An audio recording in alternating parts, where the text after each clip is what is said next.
Hello friends, इस video में आपका स्वागत है। इस वीडियो में हम बनाएंगे चना मसाला। चना मसाला इंडिया की एक पॉपुलर रेसिपी है। हम इस डिश को मेन डिश और साइड डिश के तौर पर भी सर्व कर सकते हैं। चना मसाला बनाना बहुत ही आसान होता है, लेकिन कुछ छोटे मोटे एलिमेंट्स ऐड करके हम इसको best dish of the day बना सकते हैं। मैं कुछ सिंपल स्टेप्स में चना मसाला बनाना बताऊंगी। तो चलिए फ्रेंड्स, बनाते हैं। सबसे पहले मैंने 250 ग्राम चना लिया है और रात भर इसको भिगो कर रखा है।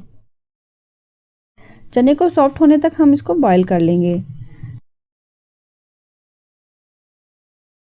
नेक्स्ट मैं एक पैन में कुकिंग ऑयल लूंगी और मैं इसमें ऐड करूंगी जीरा, बड़ी इलायची और तेजपत्ता मैं इसमें ऐड कर लूंगी। 4 से 5 मैंने लौंग ली हैं, 4 से 5 ही मैंने ली है काली मिर्च।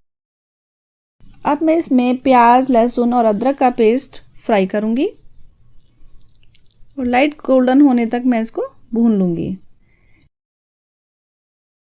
इसके साथ ही साथ मैं इसमें ऐड करूंगी नमक, मिर्च, कसूरी मेथी और चना मसाला।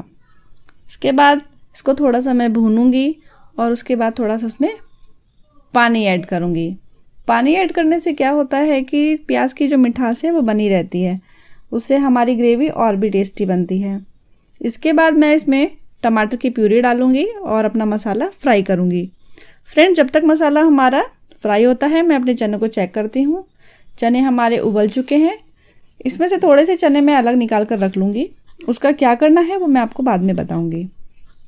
अब हमारा तड़का रेडी हो चुका है। फ्रेंड्स, इस तड़के को मैं चने में मिक्स कर लूँगी।